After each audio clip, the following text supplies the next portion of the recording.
Moscow thought their air dominance was untouchable. They were dead wrong. Then Sweden stepped in, shattering that bleak picture with one unexpected move. Stockholm ditched 2 centuries of neutrality to change the game entirely. They basically slapped a black blindfold on Moscow's eyes in the sky. It wasn't a flashy jet or a suicide drone causing this blackout. It is a silent game changer, gliding above the clouds with a massive array. This tech is flipping the script, reading every tactical move Russia makes. It tracks 1,000 targets from 450 kilometers away. It also spots 500 ground targets at the exact same time. You and I are looking at the flying radar that broke Moscow's power. This is the Saab 340 AEW&C, Sweden's flying radar station. It's a combat control unit giving Ukraine power they've never had before. The Kremlin is panicking now that their stealthy plans are totally exposed. And things are only getting worse for Putin's stress levels from here. Sweden just added another layer to Ukraine's growing air defense wall. Meet the new Swedish layer, the Tridon Mk2.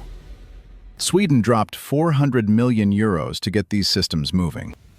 That is nearly 1/3 of their massive 1.2 billion euro aid package. Stockholm announced this in February, and the Tridon system looks almost too simple. It's really just a 40mm cannon mounted on the back of a truck. But in war, simple usually means efficient and very deadly. You and I have seen those Shahed drones Russia keeps spamming. They're slow, loud, and honestly, pretty primitive tech. But when they swarm, firing million-dollar air defense missiles is just bad business. Using high-end missiles for this is basically economic suicide. The Swedes are here to stop that financial bleeding for good. The Tridon combines legendary Bofors artillery with modern tech. Its old-school power meets 21st century digital sensors. What makes this system unique is the smart ammo being fired from its barrel. These 3P rounds are programmable and explode when they're close. They don't even need a direct hit to be effective. Imagine a Shahed drone buzzing toward Kyiv at 180 kilometers per hour. The Tridon locks on instantly using that famous giraffe radar. It programs and fires the shell in a split second as it leaves the barrel. Once the shell gets close to the drone, it pops, shredding the target with thousands of tiny tungsten fragments. Best of all, this whole process costs way less than a single Patriot missile. Firing 300 rounds a minute? That's some serious efficiency. Or it can drop to 200 rounds to save ammo. Tracking multiple targets at once is exactly what Ukraine needs now.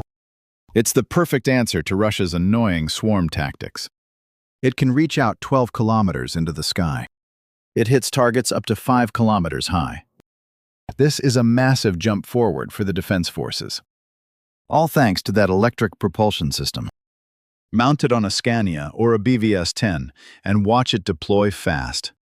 What does this mean for the coming collapse?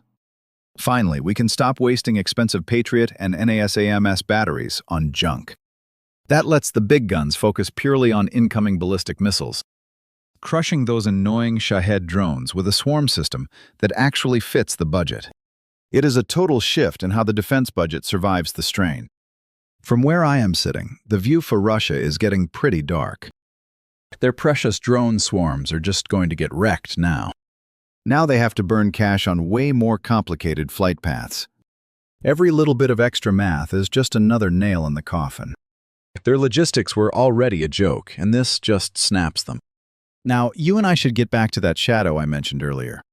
Why is the Saab 340 the absolute nightmare of the sky?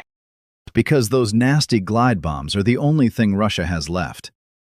Those FAB bombs with wing kits are smashing the front lines dozens of times daily. They work because the pilots are too chicken to actually fly into the danger zone. Su-34s just hang back at a safe distance and chuck their payloads. They are gone before the local air defense can even say hello. But the Saab 340 is about to ruin their whole afternoon. You don't need to see the bomb if you can spot the bomber first. That ERIAESA radar spots everything in the air and sea. It sees everything from 450 kilometers away. No hiding. At 20,000 feet, it spots the stuff ground radar is too blind to find. Old ground radars are busy squinting through trees and trying to see around hills. They can't handle the curve of the Earth or anything flying low. If you fly low, those old systems basically have a permanent blind spot. The Saab 340 just stares straight down from above. That little trick makes it a lethal eye in the sky, especially when it comes to hunting low drones and those pesky cruise missiles. Before this, Ukraine was basically trying to finish a puzzle with half the pieces missing. Just scraps of info from random jets and old ground batteries. A mess. The Saab 340 turns that chaos into one crystal clear map. You and I are watching a total power shift enter the sky. That radar is going to tag and bag every Russian jet in the area. It feeds them straight into the waiting jaws of F-16s and missile batteries. Russian pilots have to live with the fact that they are being watched constantly. That means more fuel, more fear, and shooting from way too far away. Or they just stay grounded since their aim is trash and the risk is huge. When their bombs miss by a mile, people actually get to stay alive. That is a huge win for every soldier on the front lines. If those Swedish Gripen jets actually show up, the game is officially over. Everything shifts into a whole new level of pain. The AEW&C and the Gripen are a match made in hell. When they team up, the Russian Air Force is going to run out of sky. So, what do you and I think? Their playground is about to disappear. But the capabilities Sweden is providing go way beyond the skies. War isn't just playing defense. It is about charging a price that leaves them shaking in their boots. This is exactly where Ukraine's weirdly genius battlefield creativity kicks in. Old-school artillery fire is actually quite predictable. Big guns roar as they fire from miles away. Huge muzzle flashes hit radar instantly, and that's when the return fire starts raining down. Being a gunner means living in a constant state of fire and run. But Ukrainian engineers just flipped that script entirely. Those giant heavy-lift drones aren't just for taking selfies anymore. They are hauling 155mm NATO shells straight into the clouds. Take those Swedish BONUS shells, for example. These smart tank killers usually need a massive gun to launch. Now they are dropping from the claws of silent drones gliding through the air. One single shell actually packs two separate smart hunters inside it. While they float down, sensors are actively hunting for heat signatures below. Specifically, those warm Russian tank engines. The second it spots a target, it shoots molten copper through the tank's roof. The scary part? You never hear the big gun go off. Russian radars are totally useless because there is nothing for them to see. No trajectory, no flash, just nothing at all. Russian tank crews don't have anywhere left to hide. Sudden death just floats down on them when they least expect it. If you like this content, you and I should probably make it official and subscribe. Sweden's support doesn't stop with drones. Trust me, it goes way deeper. There is one specific name that is definitely giving the Kremlin some serious insomnia lately. Meteor. Ukraine and Sweden put these future missiles on the table last February. This is the best way to stop those nasty glide bombs Russia loves using. It's the ultimate trump card launched from way behind the lines. The Meteor is easily the best long-range air missile on the planet. The real nightmare fuel is that ramjet engine technology. Most missiles burn out fast and then just coast until they stop. The Meteor just gulps air, squashes it, and keeps on chugging. It keeps screaming forward until it hits something hard. It covers 100 kilometers, moving at Mach 4. The scariest part? That 60-kilometer no-escape zone. If a Russian pilot wanders in, no fancy flare is going to save him. His day is over the second that missile launches. When you step back, you and I can finally see exactly what Sweden is doing here. Stockholm already sent Archer guns, CV-90 vehicles, and a T-4 rockets. They also sent NLAW missiles and combat boats. They even threw 2 Saab radar planes into the mix as well. Now Tridon Mk2 air defense systems are heading over. Bonus shells are now riding on drone platforms. And those Meteor missiles are finally coming. Stockholm used to love being neutral, but those days are gone. They view Russia as a total existential nightmare now. The clearest sign of this shift is Sweden's massive new plan to build a 300 million euro ammo plant in Estonia, 80 kilometers from Russia's border. This site will churn out heavy ammo and basically represents the biggest defense check anyone has ever cut for Estonia. It is going up right there, practically on the Russian border. This isn't just business. It is a direct middle finger to Putin. We're making bullets in your front yard because we aren't scared of you. You and I need to look at the total blindness Russia is facing. See, the high-tech gear Sweden is shipping to Ukraine is absolutely wrecking Russia's already broken air defense wall. Zelensky says his forces just pulled off something incredible. They smashed 274 Russian air defense units in March alone. Launchers, radars, and electronic warfare gear. Drone swarms and special ops are systematically hunting every last one. It gets even uglier when you check the actual target list. Those fancy S-400 Triumph launchers, Russia's crown jewels, they are getting hammered over and over in Crimea. S-300 and S-300V units have been hit at least 8 times, all the way from Kherson to Luhansk, and from Donetsk down to Crimea. The Buk M1, M2, and M3 systems? They were all wiped out in just a couple of very bad nights. Even short-range gear like Pantsers and Tors are now just regular target practice for drones. But the real disaster for Russia is what's happening to their radars. Critical radars like the Nebo-U, Protivnik, and Parol, and the Niobium SV were blinded by Ukraine's precision hits. In a 15-day stretch last March, over 20 air defense support units were totally destroyed. Losing a radar hurts way more than losing a single tank, because radars are the brains of the entire defensive network. Once you poke a hole in that net, everything nearby is. Ammo dumps and command centers basically become big, fat, sitting ducks for those nasty long-range missiles. For Moscow, this is turning into a total disaster syndrome. If they move their defense systems up to the front lines, their refineries and air bases back home get roasted by drones. But if they pull them back, the frontline troops are left wide open. They're just bait for the Air Force and HIMARS.